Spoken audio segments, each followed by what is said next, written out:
ঠিকই তো চশমা পরে আছেন, তবুও চোখে দেখেন না। আমি তো আপনাকে ধাক্কা দিয়ে ফেলে দিইনি, আপনি তো নিজেই পেন্সিল হিল পরে হাঁটতে না পেরে উচ্চা গিয়ে পড়ে গেছেন। সরি বলুন। দেখুন, এই লোকটা আমাকে ইচ্ছা করে ধাক্কা মেরে ফেলে দিয়ে এখনো পর্যন্ত উনি আমাকে সরি বলছেন না। আমি সব দেখছি। উনি আপনাকে ধাক্কা কখন মারলো? আপনি নিজেই তো হোঁচট খেয়ে ওনার গায়ের উপর পড়ে গেলেন। দূর থেকে দাঁড়িয়ে আমি সবই দেখি। ও আচ্ছা, তার মানে আপনি ওই দলেরই লোক। আমি ওনাকে চিনি। উনি ভালো মানুষ, শুধু ভালো মানুষই না, অনেক ভালো মানুষ। আর আপনার যদি দরকার পড়ে তাহলে আমি আপনাকে সার্টিফিকেটও দিতে পারি যে উনি ভালো মানুষ। থাক থাক, আর সার্টিফিকেট দেওয়া লাগবে না। চলেন এক কাপ চা খাই। আমি কিন্তু আপনাকে খেয়াল করেছি, আপনি কখনো আমার দিকে তাকাতেন। তো রাগ হতো খেয়াল করতেন কেন? কারণ আপনি সবার থেকে অনেক আলাদা। তাই আমার কাছে মনে হয়েছে যে আপনি সবার থেকে অনেক আলাদা। ও আরেকটা কথা, আমরা কিন্তু আজকে থেকে ফ্রেন্ড। এত ঢং করার কি আছে? আপনার ফোন নাম্বারটা দিন। কই দিন? 0172।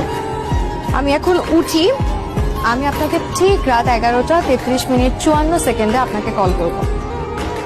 মামুনি, আয়, সবাই টেবিলে বসে আছে, খেতে আয়। এখন খাবো না বাবা, আমি ঠিক 40 মিনিট পরে খাবো। কেমন আছে শফিক ভাই? এই তো ভালো।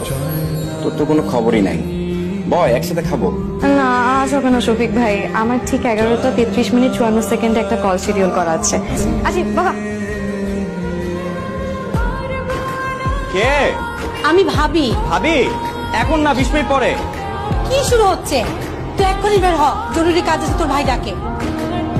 ভাবি, আমি একটা জরুরি কাজ করতেছি। রাহান, কিছু ওষুধপত্র আনতে হবে, দোকান বন্ধ হয়ে যাবে তো। আর দোকান বন্ধ হলে হবে? আমি দোকান খোলাবো, আমি সব নিয়ে আসবো। একদম খাটতারামি করবি না। যেটা বলি সেটা যদি না শুনতে পারো তাহলে নিজের পথ কিন্তু নিজে দেখতে হবে। এখন 11:30 বাজে, আমি একটু পরে দরজা খুলতেছি, যাও এখন। হ্যালো, এত দেরি করলেন স্যার? কই দেরি করলাম, আমি একদম ঠিক সময়ে কল দিয়েছি। রায়হান, আমি অনেকদিন ধরে আপনাকে চিনি, অনেকদিন ধরে আপনাকে লক্ষ্য করেছি। দেখেন, এত ঘুরায় পেঁচা আমি কথা বলতে পারবো না, সোজা সাপটা আপনাকে একটা কথা বলি। আমি আপনাকে অনেক পছন্দ করি। আমিও আপনাকে খুব পছন্দ করি। অপছন্দ করার কি আছে? এই পছন্দ কোনো স্বাভাবিক পছন্দ না, তাহলে কি অস্বাভাবিক? বিশেষ পছন্দ বলতে পারেন।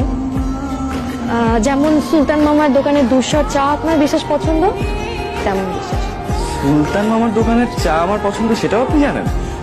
জানবো না কেন? সুলতান মামার দোকানে যে আপনি 378 টাকা বাকি রেখে এসেছেন সেটাও আমি খুব ভালো করে জানি।